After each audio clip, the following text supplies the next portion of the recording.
Hello everyone, வாங்க. ஏற்கனவே first video பார்த்தாச்சுங்க. இன்னொரு வயல் தூரமாக இருக்குதுன்னு சொல்லியிருந்தேன். அந்த வயலுக்கு போகணும்னு சொல்லியிருந்தேங்க. அந்த வயலுக்கு வந்திருக்கோம். இனிமேல் மழை பெஞ்சால் மட்டும்தாங்க நம்ம வயலில் சாயும். ஏன்னா நல்லா ஸ்ட்ராங்காக இருக்குது, பிரச்சனை எதுவும் இல்லை. இப்போ வயல் தண்ணிலாம் வெட்டி வருது. இப்போ என்னென்னு பார்த்தீங்கன்னா, அந்த கழிவு தண்ணிலாம் கழிச்சா மட்டும்தான் நம்ம வந்து அறுக்க முடியும். இந்த மாதம் கடைசியில் அறுக்கிற மாதிரி வந்துருங்க. ஏதோ ஓரளவுக்கு பரவாயில்லன்னு நினைக்கிறேன். என்ன பண்ணால் போகுதுன்னு தெரியல.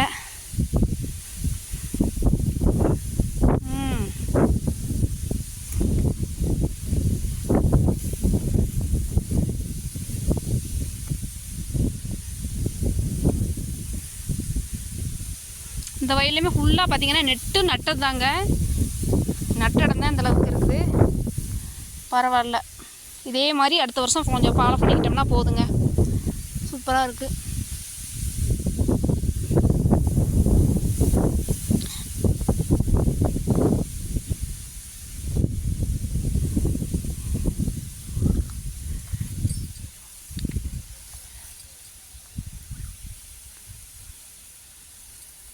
ஒன்று ரெண்டு பாருங்கள், பொதி கூட இருக்குது. இது வந்து பொதிக்கிறது. இனிமேல் இது வந்து இனிமேல் முத்தி வந்தால் நீங்கள் கொஞ்சம் லேட்டாக பச்சையாக மாறுங்க. அங்கன ஒன்று இங்கன ஒன்று தான் தூர் இருக்குது. இது பார்க்குறக்கு எவ்வளோ பார்வையாக இருக்குது பாருங்கள். நல்லா தூர் வெடித்து சூப்பராக வளர்ந்துருக்குது.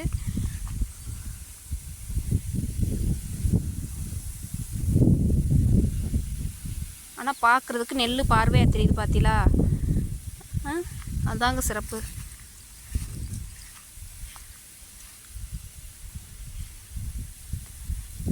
ஆனால் இது சாயவே சாயாதுங்க. ஏன்னா வந்து நெருக்க பயிர் இல்லை, அதனால் சாயறதுக்கு வாய்ப்பு இல்லை.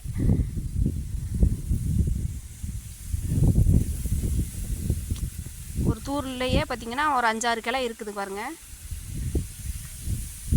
தெரியலையே. இது பார்த்திங்கன்னா அந்த கம்மாக்காடு தண்ணி ஃபுல்லாக இங்கே வந்து தாங்க நிறையும். இது நிறைஞ்சதே இந்த கம்மாய்க்கு போகும். அதனால் இது ஃபுல்லாமே பயிர் இல்லாமல் போச்சு. அதன் பிறகு தண்ணியெல்லாம் வெட்டி விட்ட பிறகு தாங்க பயிர் வந்தது. லேட்டாக உரம் கொடுத்து வந்ததுனால இப்போ தான் பறியவே ஆரம்பிக்குது. எல்லோரும் அறுவடை பண்ணிடுவாங்க. இவங்க மட்டும் பார்த்திங்கன்னா வயல் கிடக்கும். அதுக்குள்ளே ஆடு மாடு விட்டு மேய்ச்சி எடுத்துருவாங்க. இது எப்படி அறுவடை பண்ணி எடுக்க போகிறாங்கன்னு தெரியல. எங்கள் வயலுக்கு பக்கத்து வயலுங்க. என்னோடய வயல் அறுத்துருவேன், இந்த வயல் அறுக்க முடியாதுங்க. அந்த நிலமையில இருக்குது.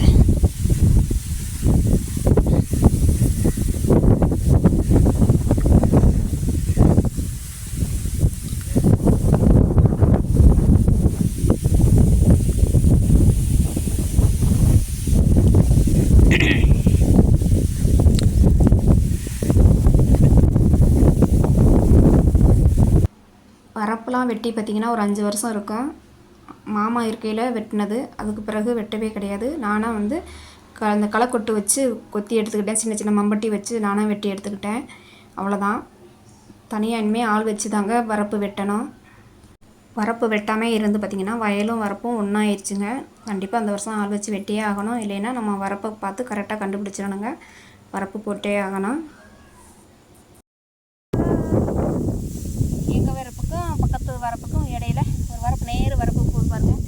அது வரைக்கும் இருக்கு பாருங்க. இந்த இடம்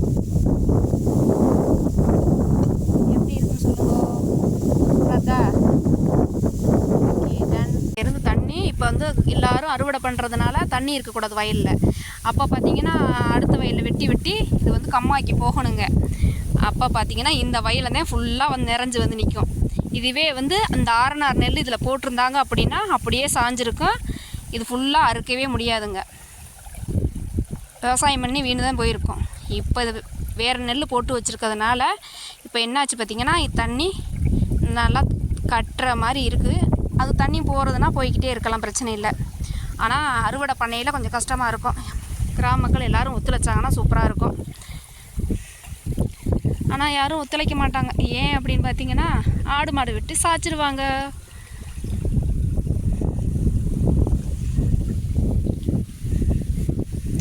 முடிஞ்சது. நம்ம வயல்லாம் பார்த்தாச்சு. இதுவும் பார்த்திங்கன்னா எங்கள் வயல் வெட்டி அடுத்தடுத்து வயலில் வெட்டி வருங்க. இது கம்மாய்க்கு போயிடும்.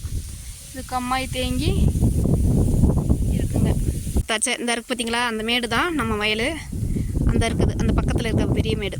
இது வந்து பயிர்கள் போட்டிருக்காங்க. பீக்கணு, பாகை, பொடலங்காய், இந்த மாதிரி இது போட்டிருக்காங்க. பக்கத்தில் இருக்கிற மேடு தான் நம்மளுக்கு வயல். விட்டாச்சு. அங்கே இருக்க வேப்ப மரம் இருக்குது பாருங்கள், அந்த வயலுக்கு பார்த்தாச்சுங்க. அந்த வயலை பார்த்தாச்சு. நீ நேரடியாக வீட்டை பார்த்து போக வேண்டியதா. என்னென்னு பார்த்தீங்கன்னா எப்பா மணி பார்த்தீங்கன்னா 1:30 மணிங்க. ஒத்தியால் நடந்து போய்கிட்டு இருக்கேன். என்னத்தை சொல்கிறது.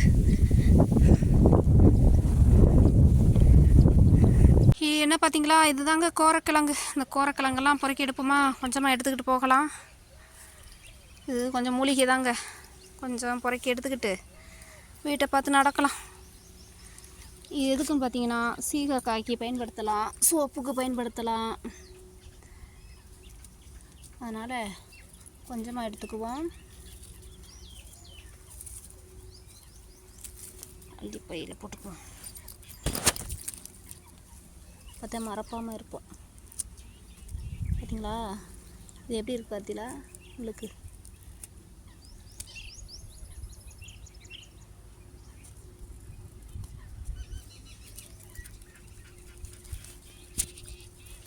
கொஞ்சமாக எடுத்துக்குவோம், அப்புறம் பார்த்துக்குவோம். ஏன்னா எங்கேயும் யாரும் எடுக்க மாட்டோம். வில்லேஜ் மக்களுக்கெலாம் அதெல்லாம் எடுத்து தெரியாதுங்க.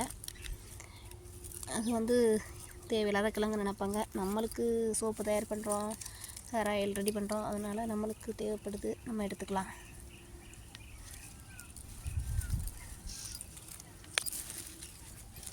நான் பாக்கில் போட்டு வச்சுக்கிட்டேன்.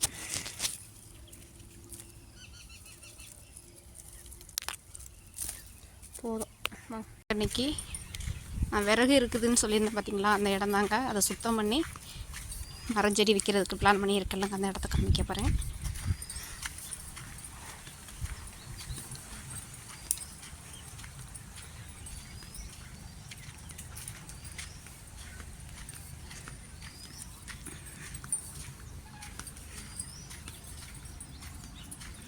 இந்த இடம் தாங்க. இது ஃபுல்லாக நெட்டுங்க.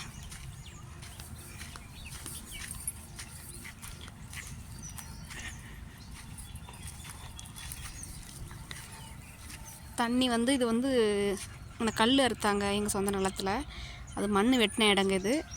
இதில் தண்ணி தேங்கி நிற்கிது, சரியான குளம் மாதிரி இருக்குங்க. இப்போ இது இருக்க விறகெல்லாம் கம்ப்ளீட் பண்ணிவிட்டு நம்ம இந்த இருக்கிற தண்ணியை வச்சு நம்ம வருஷம் வருஷம் ஏதாவது மரஞ்செடி இருக்கட்டும், ஒரு எள்ளாக இருக்கட்டும், உளுந்தாக இருக்கட்டும், எது வேணாலும் பயிர் பண்ணிக்கலாம். ஆனால் சுற்றி முள்வேலி அமைக்கணும், அது கொஞ்சம் செலவாகுங்க.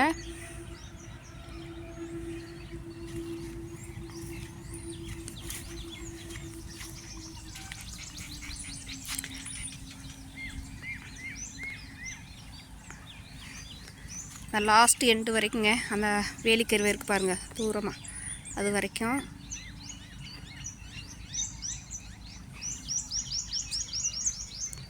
கம்ப்ளீட்டாக சுத்தம் பண்ணணுங்க.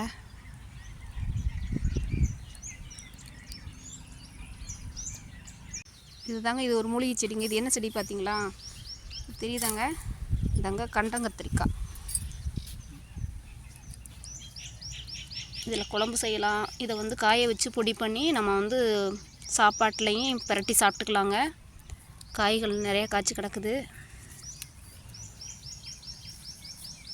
இதாக இருக்குது, அந்தரே இருக்குது பாருங்கள். அதே மாதிரி